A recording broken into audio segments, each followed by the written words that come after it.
সম্প্রতি বাংলাদেশের একটি আলোচিত ঘটনা, বিমানবন্দরে উপদেষ্টা আসিফ মাহমুদের কাছে পাওয়া গেছে গুলিভর্তি একটি ম্যাগাজিন। সেই ঘটনার সিসিটিভি ফুটেজ ফাঁস হওয়ার পর পুরো সামাজিক যোগাযোগ মাধ্যমে শুরু হয়েছে তুমুল বিতর্ক। এদিকে সিসিটিভি ফুটেজ পাশ হওয়া ঘটনাকে বিশ্লেষকরা জাতীয় নিরাপত্তার জন্য হুমকি হিসেবে দেখছেন।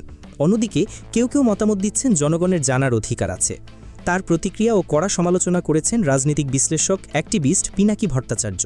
সমালোচনা ও জাতীয় নিরাপত্তা নিয়ে তার মতামত ব্যক্ত করেছেন সামাজিক যোগাযোগ মাধ্যমে। পিনাকি ভট্টাচার্য লিখেন, বহু তথাকথিত অনুসন্ধানী সাংবাদিক এখন অস্ত্রের লাইসেন্স আইন নিয়ে কথা বলছেন, কিন্তু আসলে তারা কতটুকু আইনের ব্যাখ্যা জানেন?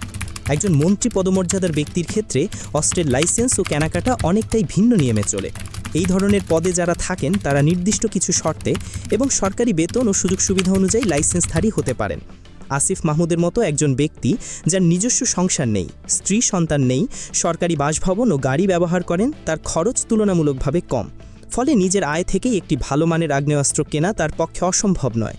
তিনি তার উদাহরণ টেনে বললেন, আমি নিজের অস্ত্র 6 আওয়ার, যেটা অনেক সময় নেভি সিল বাহিনীর ব্যবহারেও দেখা যায়, আমি কিনেছিলাম প্রায় 1.5 লাখ টাকায়। এখন তার মূল্য 3-4 লাখ হতে পারে। এমন অস্ত্র কেনা একজন উচ্চপদস্থ ব্যক্তির পক্ষে অস্বাভাবিক নয়। তবে এখানেই শেষ নয়। বিদেশ সফরে গুলিভর্তি ম্যাগাজিন সহ বিমানবন্দরে প্রবেশ করা অবশ্যই গুরুতর ভুল। এমন ভুল অতীতেও মার্কিন রাজনীতিকদের ক্ষেত্রেও দেখা গেছে। যেমন একবার এক মার্কিন সিনেটর ভুল করে নিজের ব্যাগে অস্ত্র নিয়ে হংকংয়ে গিয়েছিলেন। তাকে সেখানকার কাস্টমস আটক করলেও শাস্তি দেওয়া হয়নি, বরং সতর্ক করে ছেড়ে দেওয়া হয়েছিল। এই দৃষ্টান্ত টেনে বিশ্লেষকরা বলেন, আসিফ যদি এমন কিছু করে থাকেন এবং বিদেশে ধরা পড়তেন, তাহলে আন্তর্জাতিক নীতি অনুযায়ী হয়তো তাকে সর্বোচ্চ দেশে ফেরত পাঠানো হতো, কিন্তু সেটি তো হয়নি। তাহলে এত আগে থেকেই এত হইচই করার অর্থ কী? সবচেয়ে উদ্বেগজনক দিক হলো এই ঘটনার সিসিটিভি ফুটেজ কিভাবে ফাঁস হলো।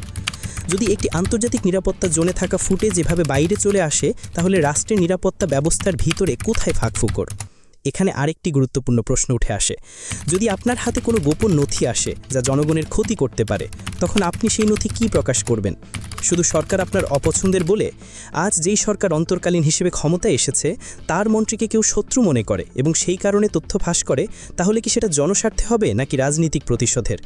এই ঘটনা আমাদের চোখে আঙুল দিয়ে দেখিয়ে দিচ্ছে, সরকার যেই হোক, প্রশাসন এবং নিরাপত্তা ব্যবস্থার ভেতরে ট্রেইটরাস ডেভিল থাকলে সিস্টেম ভেঙে পড়তে কতক্ষণ। এর আগে আসিফ মাহমুদকে নিয়ে জুলকারনাইন সায়েদ একটি পোস্ট করেছিলেন। সেটা ছিল এমন, আপনারা যেটাকে সাংবাদিকতার নামে হইচই ভাবছেন, সেটার ভিতরে লুকানো আছে এক ভয়ঙ্কর বার্তা। একজন উপদেষ্টা বিমানবন্দরে গুলিভর্তি ম্যাগাজিন নিয়ে যাচ্ছেন, এটা নিয়ে প্রশ্ন করলেই সেটা কি রাষ্ট্রদ্রোহ হয়ে যায়? নিরাপত্তা নিয়ে উদ্বিগ্ন? তাহলে প্রশ্ন উঠবে, আপনি আসলে কাকে নিরাপদ রাখতে চান? জনগণকে নাকি ক্ষমতার গুহায় বসা সুবিধাবাদীদের? যারা সিসিটিভি ফুটেজ ফাঁস করেছে তারা দেশের শত্রু না, তারা হলো সেই সাহসী নাগরিক যারা অন্ধকারে আলো জ্বালায়। কিন্তু এখন দেখা যাচ্ছে কেউ কেউ সেই আলো নিভিয়ে দিতে চায়, জাতীয় নিরাপত্তা, সার্বভৌমত্ব, এমনকি সন্ত্রাসবাদের মতো গুরুতর শব্দ ব্যবহার করে। এই ভাষা আমার অচেনা নয়। শেখ হাসিনার স্বৈরতান্ত্রিক শাসনেও আমরা এই কি কৌশল দেখেছি। এখন সেই কপি পেস্ট চিন্তা নতুন সরকারের মুখেও। প্রশ্ন একটাই, আপনারা কি সত্যকে ভয় পান নাকি গণতন্ত্রের মুখোশ পরে অপশাসনকে ঢাকতে চান? দেশটা সবার, শুধু সুবিধাবাদীদের না। সাংবাদিকতার সন্ত্রাস নয়, সত্য বলা অপরাধ নয়। আর যারা সত্য বলে তাদের মুখ বন্ধ করতে চাইলে তাদের ইতিহাস ক্ষমা করবে না। এই দুই বিশ্লেষকের বক্তব্যে এক দারুণ দ্বন্দ্ব ফুটে ওঠে। জুলকারনাইন যেখানে তথ্য প্রকাশের পক্ষে, পিনাকি সেখানে রাষ্ট্রীয় নিরাপত্তার স্বার্থে তথ্য নিয়ন্ত্রণে বিশ্বাসী। এক পক্ষ বলছে সাংবাদিকতা অপরাধ নয়, অন্য পক্ষ বলছে আইনের বাইরে গিয়ে তথ্য ফাঁস করাও বিপজ্জনক। এই ঘটনায় তুলে ধরছে আজকের বাংলাদেশে প্রশাসন এবং নিরাপত্তা ব্যবস্থার ভেতরে ট্রেইটরাস ডেভিল থাকলে সিস্টেম ভেঙে পড়তে কতক্ষণ। এখন প্রশ্ন আপনাদের কাছে, কি মনে করেন, ফুটেজ ফাঁস কি দেশপ্রেম নাকি রাষ্ট্রদ্রোহ? সাংবাদিকদের কাজ ঠিক আছে নাকি রাষ্ট্রের নিরাপত্তা বেশি জরুরি? কমেন্টে আপনার মতামত জানাতে ভুলবেন না। পার্সি নিউজ 24, সত্য বলি আরও স্পষ্ট।